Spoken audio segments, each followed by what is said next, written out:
This is a short video with a difference. This is a video which urges senior marketers to find their way to the boardroom and build cathedrals. I don't think there is any doubt in the minds of everybody engaged in marketing, teacher, student, junior manager, senior manager, or retired like me, that marketing belongs in the boardroom. Nothing grows money like marketing, and boards exist to make shareholders' money grow. It is marketing that identifies human needs and wants. It's marketing that measures, anticipates, and satisfies those needs and wants. It is marketing that stimulates innovation. It is marketing that builds income for businesses. It is marketing that builds profits for businesses. It is marketing that creates and builds the intangible asset value of a business. It does all this best from the boardroom, where the key decisions are made. And brands too belong in the boardroom. Every marketer knows it's the marketing toolkit which creates a perception of value in an object or service. But we sometimes forget that a value created is a value lost if the value isn't stored. And the value created by marketing is stored in what we call a brand. So the value we create for customers, for consumers, donors, voters, subscribers, and other targets of marketing activity is brand value. The loyalty we foment is brand loyalty. The asset value which flows from brand loyalty is brand asset value, and it belongs to the brand's owner. In business, the income, profits, and financial asset value we create for shareholders are brand income, brand profits, and brand financial asset value, brand cash value. So brands are all about making money. Boards exist to make money for shareholders. So brands deserve their seat at the boardroom table alongside the marketer who manages them. But, and it's a very big but, marketers and brands struggle to get there. They struggle to get to the boardroom table. The last time I checked, there was a marketing presence on the main board of just 2 of the FTSE 100 top companies in the UK. I'm told things are a bit better in the USA, but not much. Hands up, boardroom CMOs. I don't see many hands. There's an elephant in the marketing room. What is marketing? And what is it for? The bulkiest element flumping around the marketing room is our failure as marketers to agree on a definition of marketing, its nature and its purpose. Practitioners can't agree with practitioners, scholars can't agree with scholars, and scholars can't agree with practitioners. Stalemate. Of course, this is absurd. Ask any marketer the question, what are you trying to achieve? And you will get a more or less lucid answer. Textbooks are full of answers. Academic journals have answers. Teachers have answers, and so on and so on. The United Kingdom's Chartered Institute of Marketing says it's all about profit. The American Marketing Association says it's all about value. Others say it's about customer relationships. Current fashion in academia says it's all about service-dominant logic, whatever that may mean. Hundreds of definitions and no agreement. And this really matters.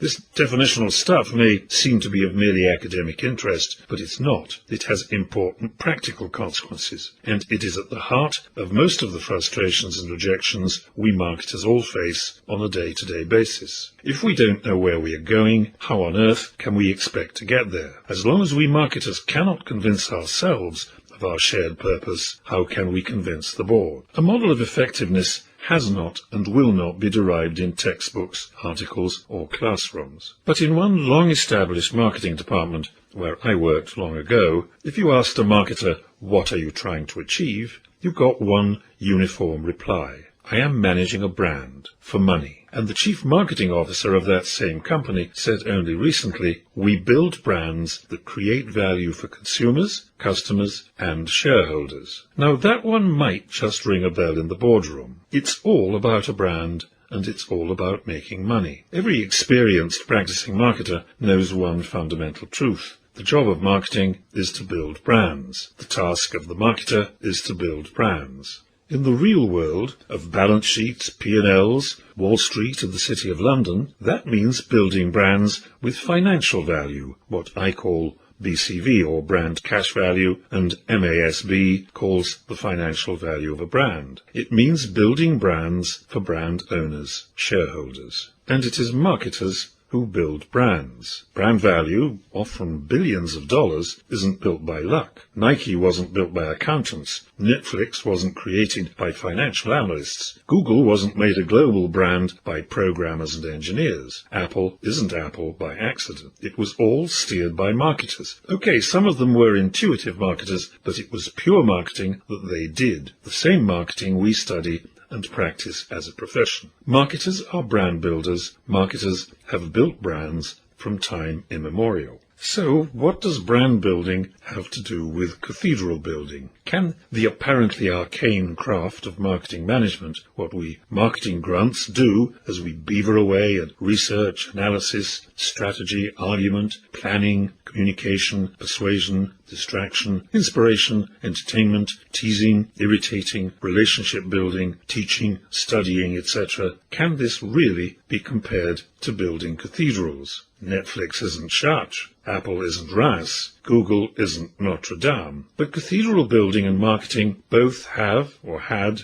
purpose. Both build or built objects of immense value, and both employ or employed quite sophisticated tools in the hands of professionals. As cathedrals were built over years, step by step, stone by stone, so brand value is created, step by step, campaign by campaign, impact by impact, transaction by transaction over time. And the value is built over time, for time. Cathedral value is durable, sustainable. Brand value can be durable, sustainable. Both aspire to immortality. Perhaps we marketers are closer than we think to the medieval stonemasons who came in their thousands to Cologne, Paris, Wells, Chartres, London, Salisbury, Seville, Lincoln, and many great cities. With them they carried their tools: hammers, chisels, trowels, mallets, blocks, tackles, drums and paddles for mortar mixing and expertise. We too carry our tools: research, segmentation, strategic analysis, product design, content, customer relationship management, communications, message content, media, digital, social, analog, Ps, etc., etc., etc. Expertise we have in spades. We both build, we both built to last. So what, for heaven's sakes, is wrong with us? Why are marketers not recognized as cathedral builders when stonemasons were? Why were stonemasons welcome in the bishop's boardroom and marketers sit outside? I think it's a shared sense of purpose. There seems to me one clear difference between marketer and mason.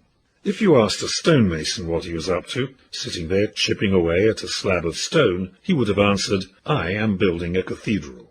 Ask a marketer, "What are you doing?" and the probable reply is, "I'm marketing," or "I'm satisfying customers," or "I'm selling," or "I'm doing advertising, managing relationships, I'm getting trial." Which CMO replies, "I'm building valuable brands to make a sackful of money for shareholders." Marketers, it is time to stand tall. Perhaps the time has come to be the architects we are trained to be. The same people, but with augmented vision and loftier aims. The building of brand value, the building of serious money for shareholders. And tell the board.